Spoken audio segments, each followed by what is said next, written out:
Bienvenue dans le débat consacré à la Libye, où l'aide internationale commence à arriver pour secourir la population de Derna, après le passage dévastateur de la tempête Daniel, qui a fait 3800 morts selon les autorités locales et des milliers de disparus. À Derna, 30 000 personnes ont été déplacées selon l'Organisation des migrations internationales. Derna, une ville portuaire de 100 000 habitants. Les secours ont beaucoup de mal à accéder justement à cette ville. Les ponts ont été détruits par les inondations. La confusion règne. Un avion français transportant une quarantaine de sauveteurs et du matériel sanitaire, dont un hôpital de campagne, a décollé hier de la base militaire d'Istre. Un deuxième avion est en partance d'ailleurs pour la Libye. La Jordanie a aussi envoyé un avion d'aide humanitaire. L'Italie a annoncé le départ d'un navire et des 2 avions de transport pour acheminer experts et matériel logistique. L'Égypte va installer des camps pour abriter les survivants. L'Algérie a fait atterrir 8 avions à Tripoli. La plupart des victimes auraient pu être évitées. C'est ce qu'a affirmé le patron de l'Organisation météorologique mondiale, une organisation qui dépend de l'ONU. La Libye est un pays divisé, avec un gouvernement internationalement reconnu à l'ouest, à Tripoli, mais aussi une administration au pouvoir à l'est, où Derna se trouve. Alors on va revenir sur cette catastrophe à Derna. Où en sont les secours? Comment l'ONU finalement parvient-elle à coordonner les aides? La plupart des victimes auraient-elles pu être évitées? Quelle est la situation dans ce pays divisé politiquement? Voilà les questions que nous allons poser à nos invités. J'ai le plaisir d'avoir à mes côtés Ouda Ibrahim. Bonsoir Ouda, journaliste à RFI, spécialiste de la Libye. Vous connaissez bien ce pays et vous y êtes d'ailleurs en partance. Vous devriez y aller dans quelques jours. Merci d'être avec nous. En face de vous, Emmanuel Ponce, bonsoir. Vous êtes directrice des opérations internationales à la Croix-Rouge française. Bienvenue à vous.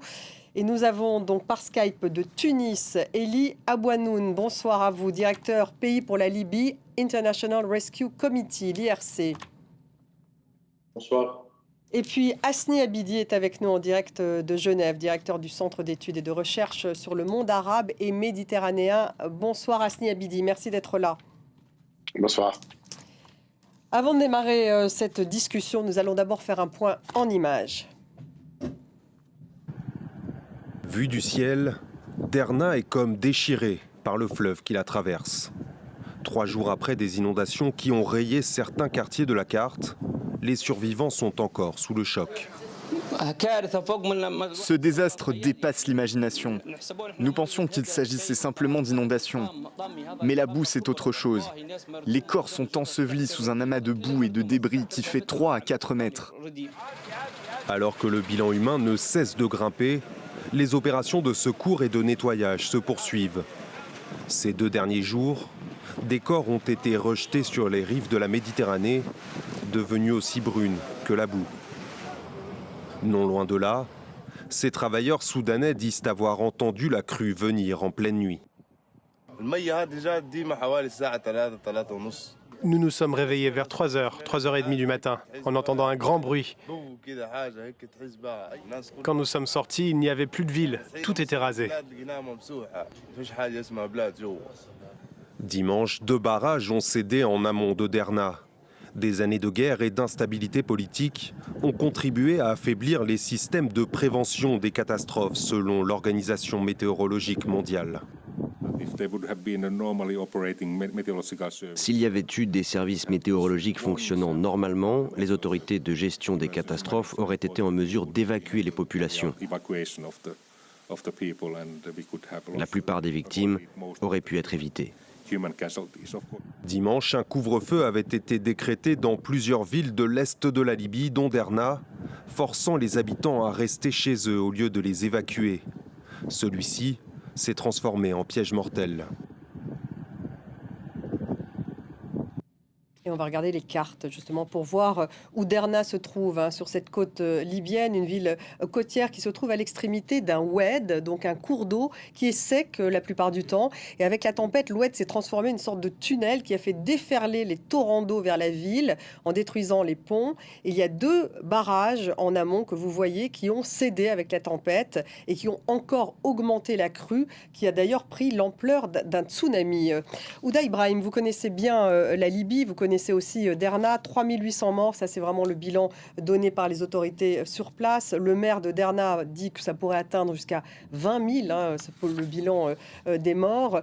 Le pont, donc on a vu que les ponts avaient cédé, également les barrages. Est-ce qu'effectivement on peut s'attendre à ce que le bilan s'alourdisse encore ? Bien sûr, moi je suis plus proche de ce que le maire de Derna annonce parce qu'il y a effectivement 20 000 personnes qui manquent à l'appel aujourd'hui. Moi je crois qu'on a déjà enterré 6 000 personnes à Derna et il ne faut pas oublier non plus le bilan dans les autres villes. Il est différent, bien sûr, de Derna et le catastrophe était moins pire dans ces autres villes, dans la région de Jabal al-Akhdar. Mais il y a également des victimes. Donc oui, le bilan est très grand. Ce matin, j'ai entendu un médecin parler et il a craqué tellement. Il dit que le bilan est énorme. Oui, le bilan est grand, mais je peux juste donner une information qui donne de l'espoir. Aujourd'hui, selon un témoin qui travaille dans le secours que je peux avoir juste avant de venir dans ce studio, il m'a raconté que depuis hier, 17h jusqu'à 10h ce matin, les équipes de secours égyptiens, français, italiens, algériens, tunisiens et autres, bien sûr, à côté des Libyens, avec les moyens qui sont arrivés sur place, les grues, etc., ils ont pu retrouver 510 personnes encore en vie aujourd'hui, 3 jours après ce petit tsunami qui a touché Derna. Voilà, un espoir, Emmanuel Ponce. On voit à quel point les secours, en ce moment, cette arrivée est vraiment importante parce que ça se joue, effectivement, ça se joue maintenant, en fait, on peut dire, pour retrouver les survivants. La Croix-Rouge parle de 10 000 disparus, mais ça reste très compliqué pour les secours, ne serait-ce que pour avoir accès à Derna. Oui. La catastrophe a fragilisé un pays qui était déjà extrêmement fragilisé par des années de guerre. Et donc là, il y a des enjeux d'accéder aux victimes avec une problématique de données fiables. On ne connaît pas encore très bien l'étendue des dégâts. Et il y a une problématique d'accès à l'information, d'accès aux victimes. Les routes sont détruites, l'électricité ne marche plus, les télécommunications ne marchent plus. Donc ce qui entrave l'accès aux populations touchées. 30 km de réseau routier complètement effondré, compliqué. Elie Abouanoun, vous confirmez justement vos équipes de l'IRC, sont-elles sur place? Qu'est-ce qu'elles vous disent? Oui, bonsoir. Oui, effectivement, nous avons une équipe sur place. L'équipe se déplace entre Shahat, Al-Baïda et Al-Marj, mais aussi ils ont essayé d'accéder à Derna aujourd'hui. Donc le problème essentiel maintenant, en ce qui concerne Derna plus spécifiquement, c'est un problème d'accès, parce que la plupart des routes ont été coupées, donc il n'y a que une ou deux routes qui sont encore possibles pour les équipes de secours. Donc ça pose un problème d'accès majeur à ce stade-là. Et comment justement peut-on remédier à ce problème lorsque les routes, comme vous dites, 30 km de réseau routier totalement effondré? Il faut avoir des équipements pour ouvrir des routes ou bien envisager des ponts militaires, des solutions de fortune, quoi. Techniquement, il y a des solutions, mais le problème, c'est que les autorités locales n'étaient pas bien préparées pour gérer ce genre de crise. Donc, il y a eu, au début, il y a eu un manque de préparation, et vous avez mentionné dans votre reportage le fait qu'au lieu d'envisager des évacuations, la population a été mise sous couvre-feu. Mais même après la catastrophe, la gestion de la crise n'est pas à la hauteur. Donc, c'est un cas typique de manque de préparation, de manque de compétences spécifiques aux gestions de crise. Hasni Abidi, la plupart des victimes auraient pu être évitées. C'est ce qu'a affirmé aujourd'hui le patron de l'Organisation météorologique mondiale qui dépend de l'ONU. Oui, absolument, je suis d'accord avec ces déclarations. Il y avait cette faillite de services de météorologie qui n'ont pas du tout fonctionné. Le système d'alerte aussi n'a pas fonctionné. Pire On avait demandé donc aux habitants de rester chez eux et il y avait même des communiqués officiels qui disaient que les 2 barrages étaient dans une bonne situation et que les barrages avaient la possibilité donc de résister. Alors qu'on sait très bien que le premier barrage a cédé et ensuite le deuxième. Troisième, pour rebondir à votre question précédente, oui, il y a une grande difficulté. Il y a une seule route, mais malheureusement très encombrée, parce qu'il y a énormément d'aides, un élan de solidarité important.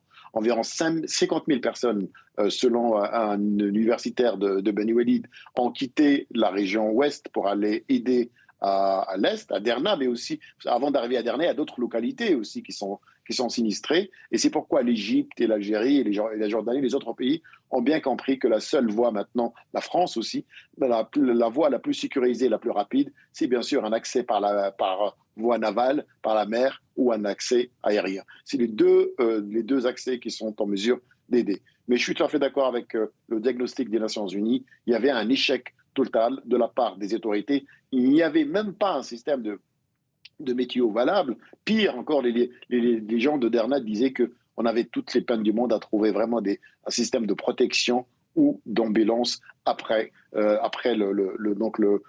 catastrophe. Ouda Ibrahim, en fait, on a demandé aux habitants de Derna de se confiner, en fait, de rester chez eux alors que cette tempête arrivait. Donc, ils ont été piégés dans leur maison. Et les gens se posaient justement des questions. Il y avait des doutes. Et moi, j'ai vu quelques jours avant cette catastrophe, il y a eu dans le centre culturel de Derna tout un débat autour de 2 barrages et de la sécurité dans la ville à cause de ces 2 barrages. Et il y a notamment un poète de la ville très connu là-bas qui a participé à ce débat, qui a fait un poème sur les barrages et qui est malheureusement décédé pendant cette catastrophe. Oui, les gens avaient peur, mais les autorités n'étaient pas à la hauteur. Il faut rappeler qu'en Libye, il y a beaucoup de négligence depuis 2011, même avant, et que les 2 autorités, les divisions dans le pays, la situation qu'il y a une chaotique. administration à l'est, donc dont dépend Derna, et puis il y a un gouvernement à l'ouest, à Tripoli. Exactement. Donc il y a 2 autorités qui, en fait, sont divisées et se confrontent. Et ce qui a créé dans le pays une situation chaotique qui perdure et qui n'aide pas dans ce cas-là. Alors justement, sur les infrastructures des barrages, le problème des infrastructures des barrages, c'est qu'une fois qu'ils sont construits, il faut qu'il y ait une maintenance, en fait. C'est ça le problème. Il n'y a jamais eu de maintenance depuis 2003 sur ces 2 barrages. Donc en fait, c'était quand même prévisible ce qui s'est passé. Ouais. On aurait pu l'éviter. C'est votre analyse aussi, Ah oui, tout à fait, Ouda. Tout à fait. Emmanuel Ponce, un mot justement pour rebondir sur ce que disait Elie Abouanoun. Comment est-ce qu'on peut justement arriver par la mer sur le site? Parce qu'il avait l'air de dire on peut plus en fait avoir accès du côté des voies terrestres. Oui. Comment ça peut se faire pratiquement? Alors, nous appuyons le Croissant-Rouge libyen qui est déjà sur place, qui est la Croix-Rouge du pays, qui a plus de 40 branches dans tout le pays et qui, dès les premières heures, était aux côtés des victimes dans les opérations de sauvetage, dans les premiers secours et dans la distribution des premiers biens de premiers secours. Et donc, la manière dont la Croix-Rouge et le mouvement aujourd'hui intervient, c'est tout d'abord, en premier lieu, en renforçant la Croix-Rouge nationale, les volontaires du Croissant-Rouge libyen. On parle de plus de 3000 volontaires. Ils ont perdu 3 personnes, me semble-t-il. Et 3 volontaires, 3 de nos collègues sont décédés pendant les opérations de sauvetage, tout à fait. On sent que c'est extrêmement risqué sur place. Elie Abouanoun, pour rebondir, c'est pas simple d'accès et c'est risqué. Il y a déjà eu effectivement 3 victimes au sein du Croissant-Rouge libyen, dans la recherche justement de victimes sur place. Oui, effectivement, il y a le Croissant-Rouge libyen qui fait un très bon travail, effectivement, et qui a perdu 3 de ses volontaires. Il y a eu d'autres organisations aussi, comme le Conseil danois des réfugiés et d'autres, qui ont perdu quelques-uns de leurs employés.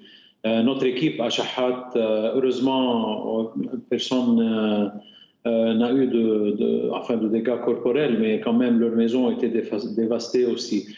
Donc, il y a l'armée libyenne qui a aussi perdu quelques-uns de ses soldats et de ses officiers. Mais moi, ce que je voudrais mentionner ici, c'est que on peut bien discuter des problèmes de gouvernance en Libye avant 2011, après 2011, etc. Mais il reste que le désastre qui a eu lieu il y a quelques jours est massif. C'est quand même un peu le 11 septembre de la Libye. Donc, moi, j'espère bien que la communauté internationale va vraiment être à la hauteur du désastre. On connaissait bien avant le désastre l'état de gouvernance de la Libye. On peut se lamenter, on peut faire des reproches, etc. Mais il y a des gens qui sont toujours sous les décombres, il y a des morts qui n'ont pas été enterrés, etc. Donc, entre-temps, avant de réparer ou de fixer, de parler politique, c'est ça que vous voulez dire, oui. Oui, avant de parler politique, moi je veux bien qu'on s'occupe de l'humanitaire pour le moment. Oui, on va revenir d'ailleurs sur l'aide internationale en tant que telle, mais juste un mot, Hasni Abidi, tout de même, parce que c'est vrai il faut expliquer quand même aux téléspectateurs comment est organisé ce pays malgré tout, revenir justement sur le fait qu'il y ait deux administrations, deux gouvernements, et puis surtout que cette ville, Derna, elle a été au centre du conflit aussi, et du coup c'est ça qui fragilise aussi cette ville elle-même. C'est un sort sinistre pour cette ville qui pourtant a une histoire culturelle et politique très importante pour les Libyens. Évidemment, il y avait d'abord, la relation était très tendue sous le régime de Kadhafi. Ensuite, après la révolution, il y avait donc une rivalité très importante entre plusieurs mouvements islamistes, djihadistes. Le mouvement de l'État islamique, Daesh, a même dirigé une partie de la ville. Ensuite, encore une rivalité avec d'autres mouvements, notamment ce qu'on appelle le Conseil des Moudjahidines, Conseil de Choura des Moudjahidines de Derna, qui a réussi à déloger l'État islamique de Derna. Et ensuite, cette ville a été sanctionnée par le maréchal Haftar. Derna a vécu sous embargo durant 3 ans. 3 années vraiment de souffrance sur cette ville. Et évidemment, la gestion, elle est catastrophique après la fin de ce blocus. Le maire, c'est un proche de maréchal Haftar, c'est Aguila Salah, le président du Parlement qui l'avait nommé. Il a été cité dans plusieurs affaires de corruption qui dépassent les 400 millions de dinars. Donc, vous savez, l'humanitaire est lié à la politique. Si aujourd'hui l'humanitaire a failli ou si la situation aujourd'hui est dans une situation difficile, c'est parce qu'il y a une faillite politique. Et sans revenir aux causes importantes, sans vraiment parler, même je dirais même à une commission d'enquête internationale, parce que c'est un crime qui s'est passé à Derna suite à l'abandon de cette ville par les autorités locales et les autorités nationales, à la fois Tripoli ou bien sûr Benghazi aussi. L'aide internationale, en tout cas, est en train d'arriver. La Jordanie a envoyé un avion d'aide humanitaire, je le disais. L'Italie également. L'Égypte qui va installer, et il me semble que c'est la première fois, des camps pour abriter des survivants. L'Algérie a fait atterrir 8 avions à Tripoli. La Turquie a également envoyé de l'aide. La France, donc, on est à son deuxième avion qui devrait arriver. On va faire un point en images. Ces sauveteurs turcs extraient un corps des décombres de cette maison. Une aide extérieure précieuse à Derna et dans les zones alentours dévastées où les équipes locales sont dépassées par l'ampleur de la catastrophe. Les premières équipes ont fourni un soutien alimentaire et logistique, puis certaines organisations se sont jointes. Mais le nombre de morts, de disparus et de personnes déplacées ne fait qu'augmenter. La situation actuelle est catastrophique. Hôpitaux de campagne, générateurs, nourriture ou encore hébergement d'urgence.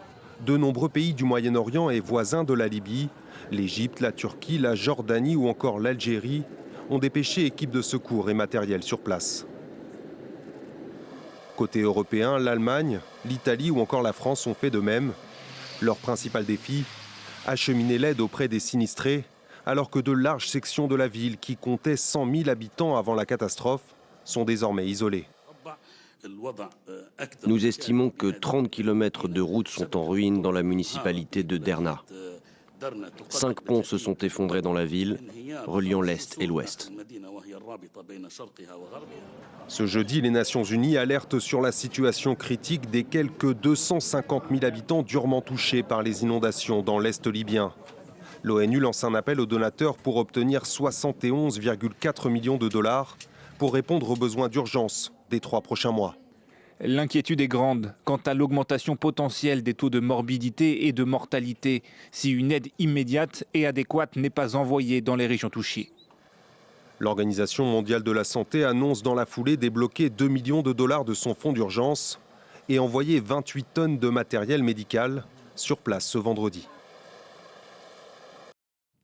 Elia Bouanoun, puisque vous avez déjà une équipe sur place, comment toutes ces aides peuvent-elles se coordonner? Vous qui avez l'habitude de ce type de situation, quelle est la meilleure solution? Parce qu'on dit que c'est l'ONU. Est-ce que l'ONU va pouvoir coordonner toutes ces aides? En général, oui. Enfin, au niveau des organisations internationales, je crois que l'ONU est la mieux placée pour faire ce genre de coordination. D'ailleurs, il y a déjà un mécanisme de coordination. Il y a des réunions quotidiennes, etc. Mais en même temps, il faut que les autorités locales puissent trouver leur propre mécanisme de coordination, ce qui n'est pas le cas encore. Donc, on a vu plusieurs initiatives de la part de différentes autorités locales. Mais enfin, j'espère que après la catastrophe, que tous ces mécanismes vont être mis sous une parapluie unifiée pour que les autorités puissent aussi jouer ce rôle de coordination. Donc, il y a un rôle pour les Nations Unies que les Nations Unies sont en train déjà de jouer, mais il y a aussi un rôle pour les autorités locales qui est en train de se former, mais qui prend beaucoup plus de temps que... Quel est le principal problème pour les autorités locales, justement? Parce qu'en fait, vous appelez ce soir, justement, à ce qu'il y ait une sorte d'union, en fait, une coordination d'union.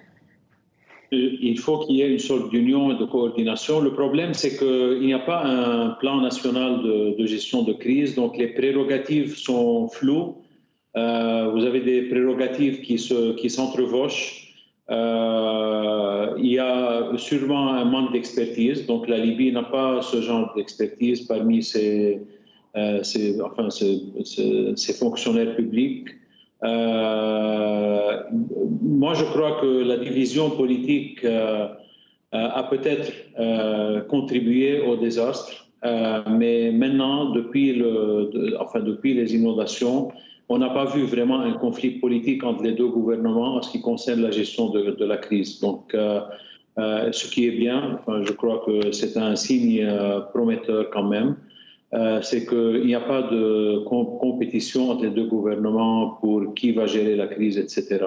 Mais en même temps, il y a un problème de prérogatives, donc de manque de système, de manque de procédure, et il y a un manque d'expertise aussi. Heureusement, la Libye ne souffre pas d'un manque de ressources financières, mais en l'absence d'expertise et de système, quand même, les ressources financières ne peuvent pas faire grand-chose. Ça reste compliqué. Ouda Ibrahim, alors effectivement, on parle de l'Est et de l'Ouest.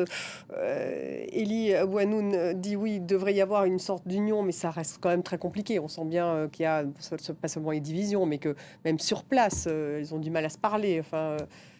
Coordonner les aides, oui.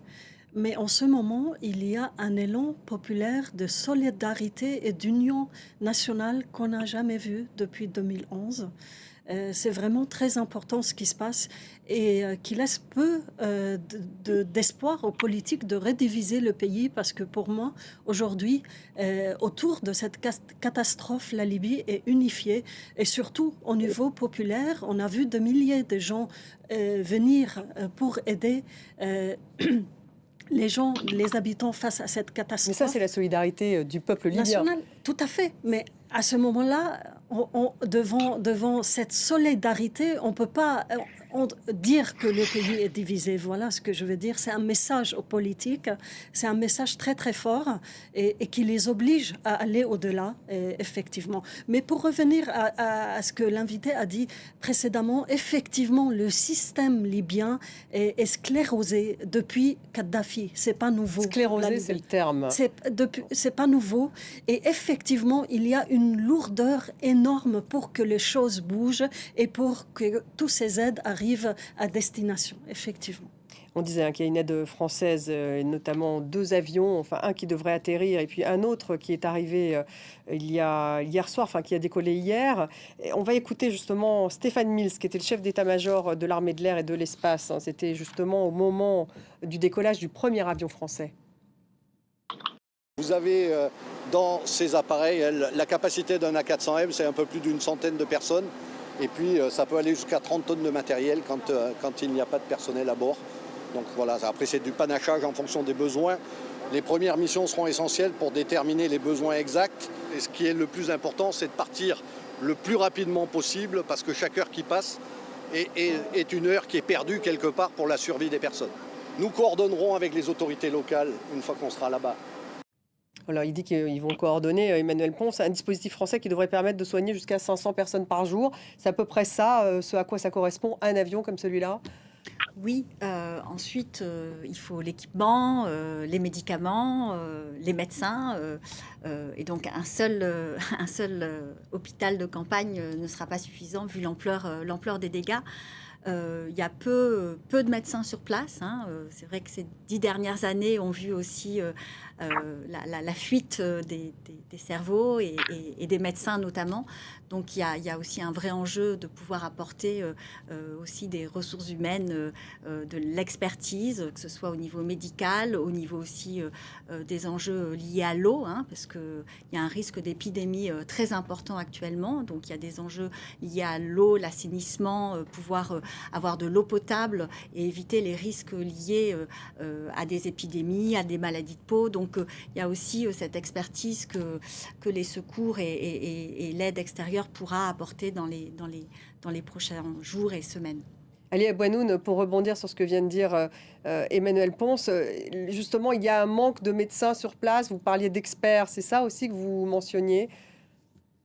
Il y a un manque, certainement, il y a un manque de personnel médical, de médecins, infirmières, etc. Il y a aussi une capacité très limitée des centres de santé et des hôpitaux. Il y a un manque de matériel médical, évidemment. Mais tout ça est il y a des convois qui sont en train d'arriver, mais les convois sont surtout des convois de matériel. Donc, justement, le point sur les médecins est très, très pertinent. Et surtout que, comme votre invité vient de le dire, il y a certainement un risque d'infection, de maladies infectieuses, etc. Donc, une présence médicale plus robuste est certainement requise maintenant. Hasni Abidi, l'Égypte, manifestement, est en train d'installer des camps pour abriter les survivants, donc à la frontière, me semble-t-il, entre l'Égypte et la Libye. C'est une première, je crois, pour l'Égypte. C'est une première. Elle a dépêché le Mistral pour servir comme hôpital, mais aussi comme probablement aussi d'autres comme centre d'accueil. L'Égypte connaît parfaitement la zone. Il y a un mouvement régulier des forces militaires. Et évidemment, la région de l'Est aussi, elle est importante pour les Égyptiens pour des raisons de sécurité. De nombreux Égyptiens vivent d'ailleurs. Il y en a qui ont perdu la vie. Et aussi parce que l'Égypte est consciente qu'il y a une grande difficulté de gouvernance pour gérer cette assistance. Et je crois qu'ils vont prendre en charge eux-mêmes la question de l'assistance et de l'organisation des secours avec, bien sûr, ce qui existe. Mais si vous avez remarqué que les Libyens eux-mêmes s'organisent, s'improvisent pour coordonner, pour distribuer, sans vraiment l'aide du gouvernement. Vous allez voir, depuis 3-4 jours, on n'a pas vu un seul ministre qui se déplace. C'est la moindre des choses. On avait 2 déclarations télévisées, mais aucun ministre, aucun responsable n'ose aller sur le terrain parce qu'il sait très bien que ça va être difficile, il sera lynché. Même le groupe le plus solide, ce qu'on appelle le 5+5, qui est chargé de communiquer entre les 2 armées, il n'a pas communiqué. Mais pourquoi, quand vous dites ça, pourquoi est-ce qu'il... Parce qu'il y a une responsabilité, parce que les Libyens savent très bien qu'il y a une grande responsabilité de la part de leur gouvernement. Ils savent très bien que malgré les appels, moi j'ai lu un rapport publié en 2022 de l'université de le journal scientifique de la revue de Seba, qui pointait du doigt les faillites et les failles structurelles dans les 2 barrages de Wadi Derna. et qui demande au gouvernement de l'Est d'opérer immédiatement des travaux de sécurisation du barrage. Et ensuite, l'absence, bien sûr, de réponse de la part du gouvernement de l'Est. Donc c'est ça qui est très important, c'est finalement, est-ce que ce sursaut populaire va être traduit sur le plan politique. En tout cas, les États ont répondu présent, même s'il y a une grande déception de la part des Libyens. La réponse européenne, elle était en dessous de leurs attentes. Une enveloppe de $500 000 dans le système de protection, de mécanisme de protection européen. 3 États seulement ont répondu présent. J'espère que l'Europe bougera et elle sera beaucoup plus généreuse que plus tard, même si les besoins ne sont pas seulement financiers, mais l'Europe a une grande expérience et une grande expertise. Les Nations Unies avaient aussi, la réponse est tardive, vous avez remarqué, c'est seulement aujourd'hui, ça a commencé un petit peu. Il y a des tractations diplomatiques pour pouvoir organiser quelque chose au Conseil de sécurité. On voit bien que la réponse internationale, malheureusement, elle est là, mais elle est loin d'être à la hauteur de l'événement. Et pourquoi, à votre avis, est-elle loin d'être à la hauteur de l'événement ? Il y a plusieurs éléments. Le premier élément, c'est qu'il y a une certaine retenue de la part des États. L'Égypte, les Émirats, le Qatar, la Turquie, l'Algérie ont des bonnes relations. Voilà, on a oublié l'Arabie Saoudite qui brille par son absence. Ce sont des États qui ont des liens importants, donc soit avec le gouvernement de Baïba ou bien sûr avec l'Est. Et ça facilite un petit peu le contact. D'autres, il y a une certaine retenue parce que le gouvernement de l'Est n'est pas reconnu par la communauté internationale et qu'il fallait d'abord demander est-ce que ça ne va pas gêner le gouvernement de Tripoli, qui a perdu sa ministre des Affaires étrangères. Je pense que cette ambiguïté aussi politique, elle contribue dans le retard, et aussi parce qu'il n'y a pas un engouement pour la Libye. Évidemment, la Libye, elle est moins sexy que Marrakech et que d'autres endroits, mais je pense que cette catastrophe, à mon avis, les Libyens seuls ne peuvent pas y faire face, et la communauté internationale a une responsabilité d'abord morale, parce que la Libye a été quand même dévastée face à cette situation. Par exemple, des cellules de crise, un état-major d'organisation, tout ça, on ne l'a pas vu les premiers jours. Et comme on vient d'entendre dans le reportage très intéressant, chaque minute compte. Il fallait être là dès les premiers jours et ils avaient les moyens, l'armée française, l'armée égyptienne, etc. Voilà le ressenti de la population libyenne concernant l'aide internationale. Houda Ibrahim, pour rebondir.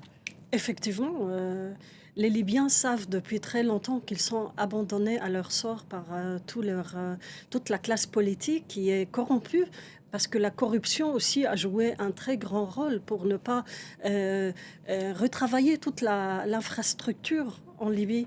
Et aujourd'hui, ils savent très bien que chaque personne de cette classe politique cherche d'abord à garder son siège, sa place dans un gouvernement ou au Parlement, que à servir le citoyen libyen. Et puis il y a les milices aussi, d'ailleurs, à Tripoli. Bien sûr, c'est surtout à l'ouest, effectivement. Surtout à l'ouest. Oui, c'est le pouvoir des milices aussi. Oui, ils savent très bien, les Libyens, qu'ils étaient abandonnés par ceux qui ont fait la révolution de 2011 pour changer la situation du moment de Kadhafi où il n'y avait même pas de sécurité sociale, pas des hôpitaux, alors que le pays est très riche. Emmanuel Ponce, pour rebondir sur la solidarité, on voit que le vol Le Caire-Benghazi, d'après ce que je lis, affiche complet. Il y a également donc la route qui relie justement la frontière entre la Libye et l'Égypte à Derna est saturée parce qu'il y a des convois manifestement de Libyens qui sont installés en Égypte, qui veulent justement aider les populations. Là, c'est effectivement cette solidarité qui va aider aussi les ONG sur place. Oui, il y a un élan de solidarité et c'est bien. Il va falloir coordonner l'aide.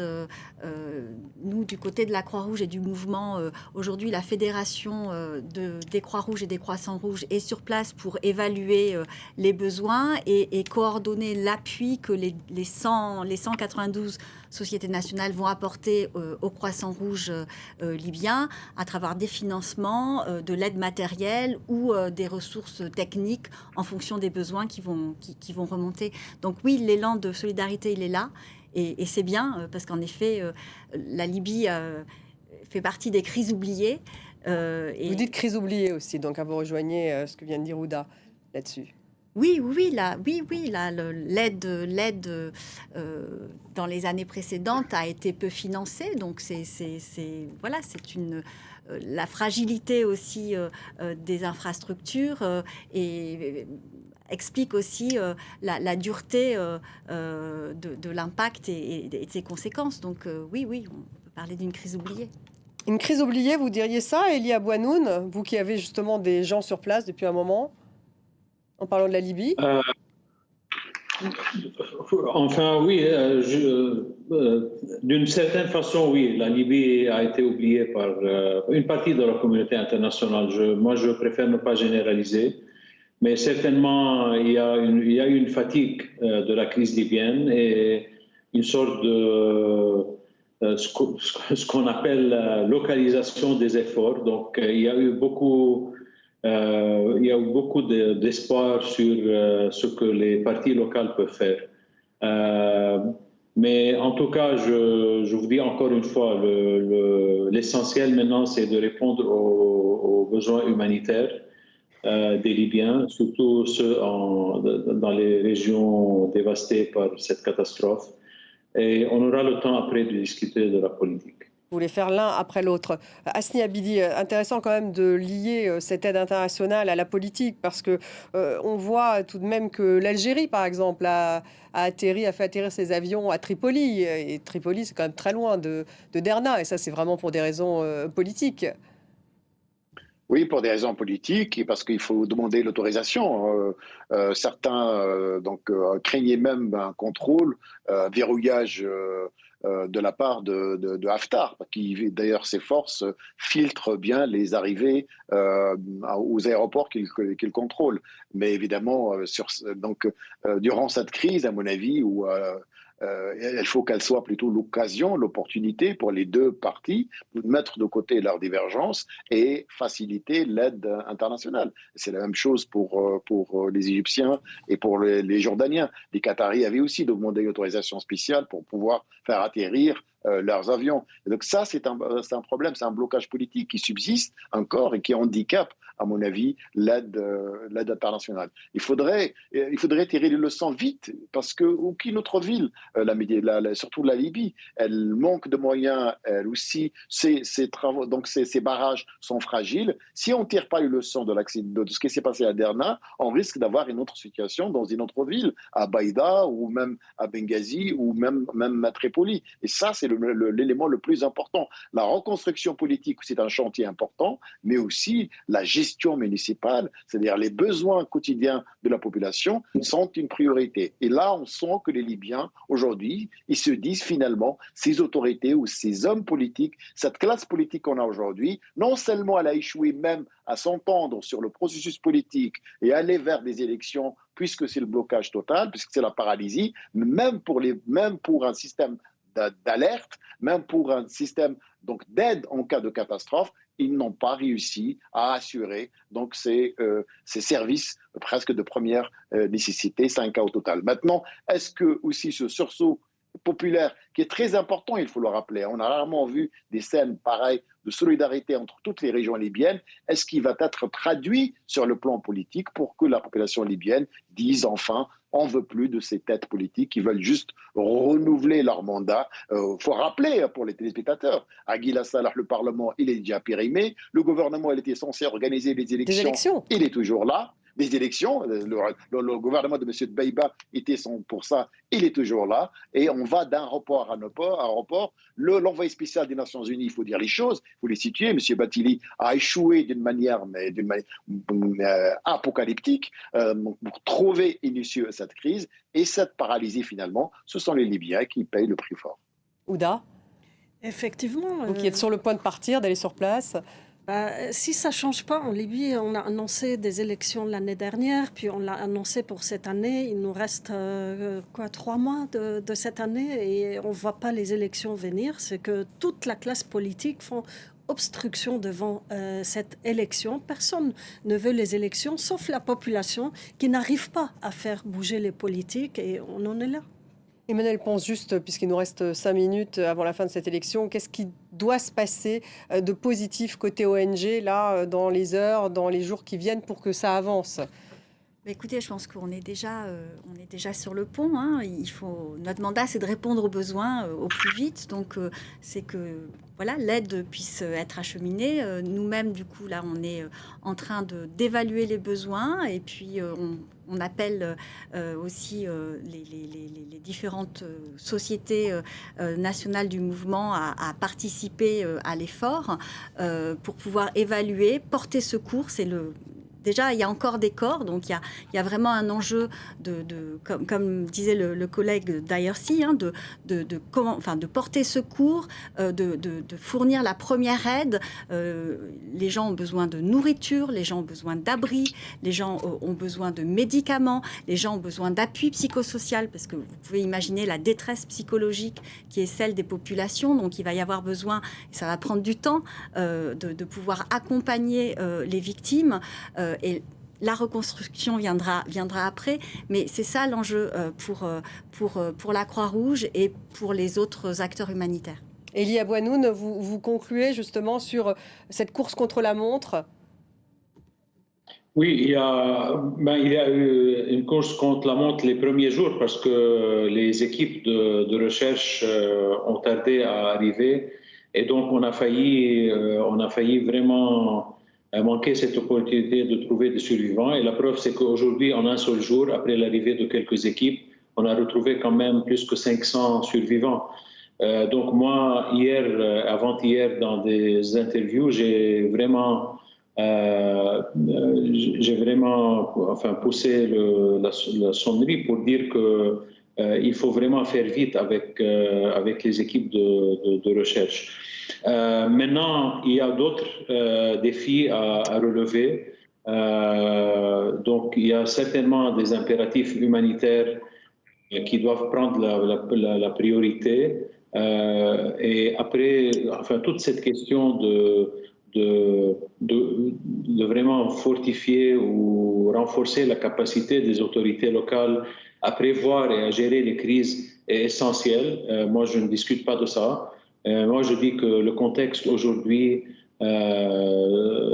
exige qu'on donne la priorité à l'humanitaire. Mais certainement, afin de prévoir ce genre de catastrophe dans l'avenir, il faut renforcer les capacités des autorités locales, à prévoir tout d'abord et ensuite à gérer les crises humanitaires. Merci. Bon courage à vous, en tout cas, et à vos équipes. Merci beaucoup, Élie Abouanoun, d'avoir été avec nous en direct de Tunis. Merci beaucoup, Emmanuel Ponce, d'avoir participé à cette émission. Asni Abidi, merci beaucoup d'avoir été avec nous en direct de Genève. Merci, Ouda Ibrahim, donc, qui est sur le point donc, de partir en Libye. Donc, bien sûr, on vous retrouvera sur place. Merci beaucoup. Merci à vous tous de nous avoir suivis. Vous pouvez retrouver cette émission sur les réseaux sociaux, #DébatF24, et puis également en podcast.